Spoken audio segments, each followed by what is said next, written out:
What's up, everybody? This is Colonel Freeze here, bringing you another set from the Pandemic Legion StarCraft 2 tournament. And we'll get right down to the competitors in the bottom left-hand corner. The Red Terran 8-Bit, also known as Roark Garnet. I'm going to refer to him as Roark for the rest of the game. And up here in the top, we have the Purple Zerg Dunning-Kruger, also known as Emsigma, who I'll be referring to as Emsigma for the rest of the game. Now we have a nice TVZ setup for you here today. And I apologize in advance for any errors because I don't ever usually watch TVZ as I'm a Protoss player, so if my callers are off a bit, we'll just have to deal with it.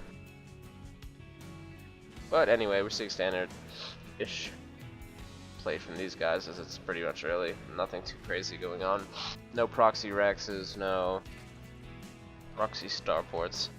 And we are seeing a drone scout move out, and Emsigma is going to go see what's going on in Roark space.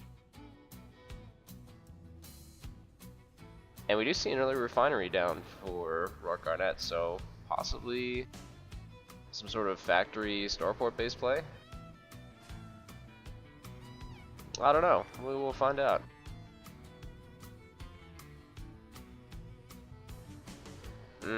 And Emsigma is trying to figure that out as well. I think he may have called it with the first one. I seem to have a feeling that we might be seeing Hellions in this game. And Emsigma going to go ahead and get that second hatch. That's a 15 hatch. Hatch first, actually. No pool down. Just gotta believe that we'll be seeing that pool momentarily as well. So no early aggression for Emsigma. He's just going to get his second hatch and he's going to drone up. Meanwhile, back here in Terran land, we got a barracks going up. And I think we'll see it followed by a refinery.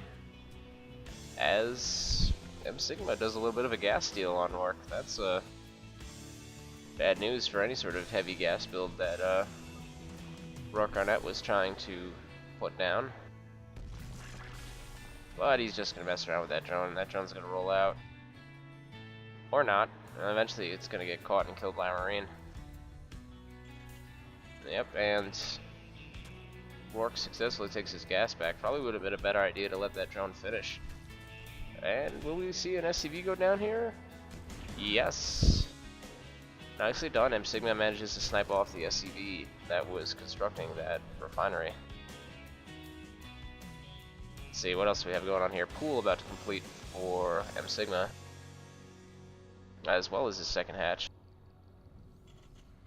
And we're going to see a reactor go down for the barracks, as well as a supply depot to complete the full wall off. So pretty standard play right here. Not too much craziness going on, aside from the double gas early for Roark Garnet, which, as I said earlier, is indicative of some kind of factory starport play, I think. And there we go. The factory is now down, as well as two queens on the way for Emsigma, who has not yet scouted this, but did scout the early gas, so he must know that some craziness is going on. As Lings start to move out across the map and assume map control. Two extractors go down for Emsigma, as he just continues to drone up.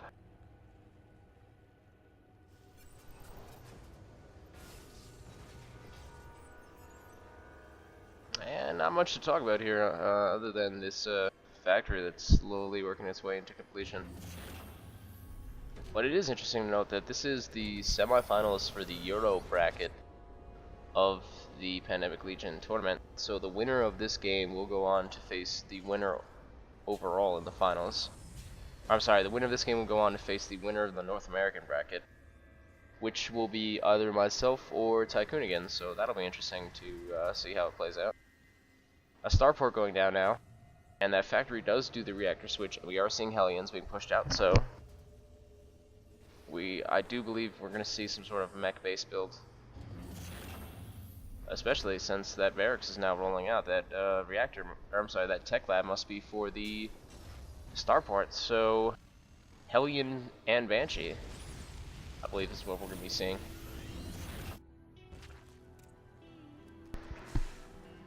And we do have an evolution chamber just completing now for Emsigma. He's got lots of queens. 5 queens? It's like a little unit tab. No, 6 queens. Now he is getting banshees now, Roark Arnett, and he's getting his cloak. But with all these queens, if he gets spore crawlers down or any sort of detection, once he gets up to lair tech, it's going to be bad news for any type of banshee play. And we do see an overlord moving in, probably going to try and give a run and get some vision, but these 2 marines are definitely going to prevent that. But we do see spore crawlers going down in his base, so Roark Arnett is going to use his game sense. And noting that at early gas build, is going to make sure he gets detection and anti-air at all of his mineral lines, and that's going to defeat banshee play pretty handily, as these 2 Hellions move up and get poked at by a spine crawler.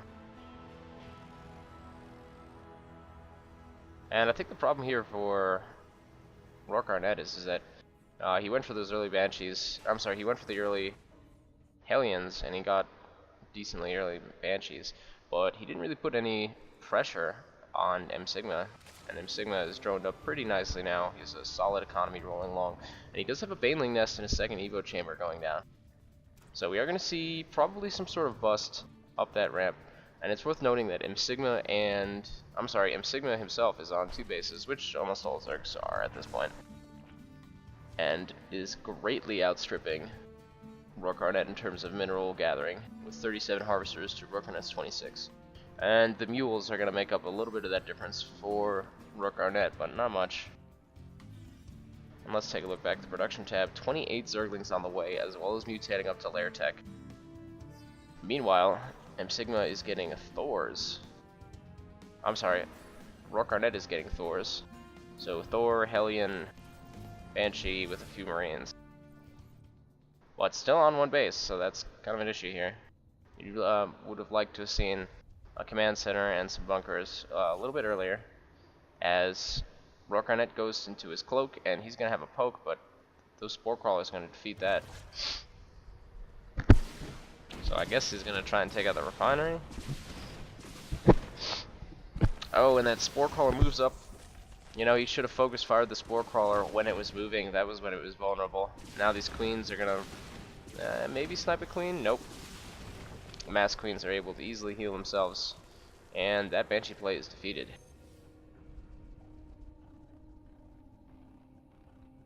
So what we're seeing here is, well, a little bit of creep spread going on. And a note to newer players, people are just trying to prove that when those spore crawlers, those spine crawlers get up and start moving toward you, that's the time to hit them, as Emsigma goes and does get his 3rd. And a Spire on the way from Emsigma as well. Anyway, that's when you want to hit those spore crawlers and spine crawlers. They're slow, they're vulnerable, and they're not actively shooting at you or poking you with their giant tendril when they are moving around the creep. So 2 Banshees, 2 Hellions out for Roark Arnett. He's got 2 Thors, 2 more on the way, queued up, and Marine production, and that's about it. No signs of an attempt to expand. Still going on 1 base, and that's it's gonna be a big issue as soon as Emsigma gets his 3rd up. And the Banshees are coming in again. They're gonna have a poke at these Zerglings just to harass a little bit.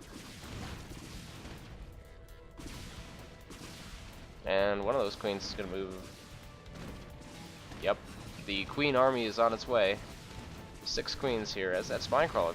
No, not gonna go down. They're gonna what is that stupid ability called? Yep, they're gonna transfuse that, keep it alive until detection comes in, and we might see him lose a Banshee. We do. That 2nd Banshee's gonna get out of there with heavy damage. And now the Zerglings are just parked outside his ramp, so he's gonna move out with Marines and Thors, and they're gonna quickly mop up the Zergling problem. Yep. Bam. So hopefully we'll see it expand from Roark Arnett soon, but it's very late. Very, very, very late. Emsigma's got that 3rd up. He's starting to larva inject over there with one of his queens, and I'm sure we'll see a drone transfer very shortly. Infestation pit on the way as well. He is getting upgrades. He's got a few queued up. kind of weird that you queue up upgrades in the evolution chamber, but whatever.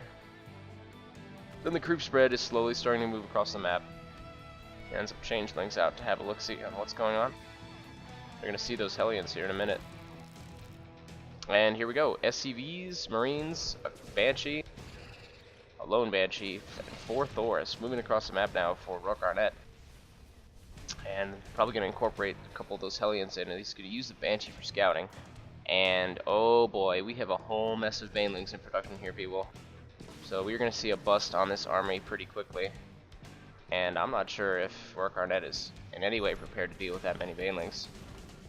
Taking a look at the units tab, 37 Zerglings, 37 Banelings versus 28 Marines, 5 Thors, and 1 Banshee. And we're seeing the Queens engage now, and here come the Banelings. They're going to roll in. They're going to get all up in those Marines, and there's the bust. Oh man, the Thor's going down to Banelings as well.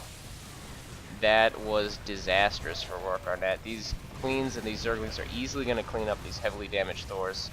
Medevac coming in at way too late. 1 Queen will go down, but my god, those Banelings were extremely effective. And the Zergling's going to come up and clean up that mess as well.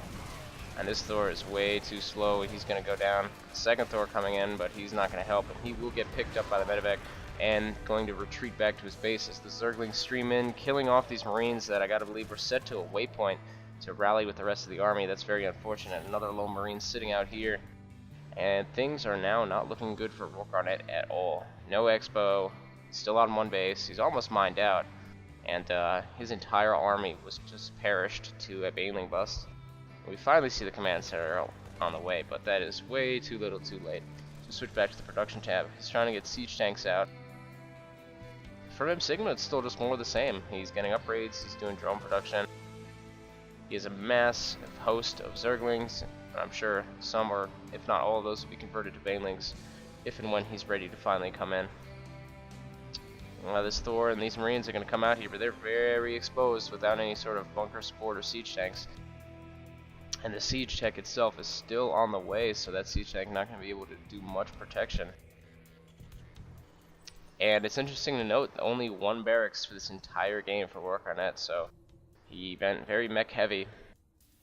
And that's not really paying off for him in the long run. As we see Infestors on the way from Emsigma, as well as upgraded Carapace and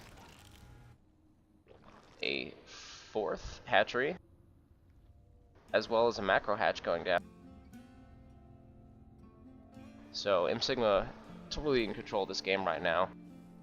Well and ahead in the economy. Take a look at the economy tab itself. He has 58 harvesters to Roark's 19, almost double the mineral intake and triple the Vespene gas intake. As we see that command center roll out, it's going to come and sit itself down, and we will see some mining eventually, but you have burrowed Zerglings and an unburrowed Zergling actually that are going to see what's going on.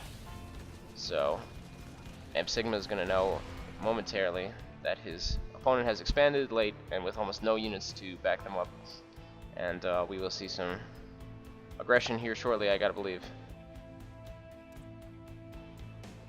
And more siege tanks on the way. He's transforming his command center into an orbital. Only 1 bunker, however, and that's a problem.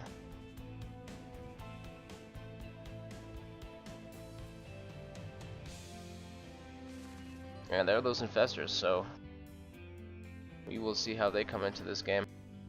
Researching Blue Flame now, Roark. However, he doesn't actually have any Hellions on the field.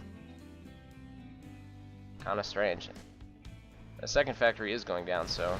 And here we go, the Zerglings streaming in. The siege tanks are going to do damage, but they're going to get a full surround on that Thor and those siege tanks. And yeah, there's just way too many Zerglings for this situation. And Roark does get his wall back up. He's going to lose all his SCVs in the natural. If he doesn't lift off the command center, he's going to lose the natural. And there's the GG. So those Infestors for Emsigma didn't even get to come into play, as Emsigma once again takes game 1 of the series and does so in a commanding fashion. So we will have game 2 of this series momentarily. Stay tuned, folks.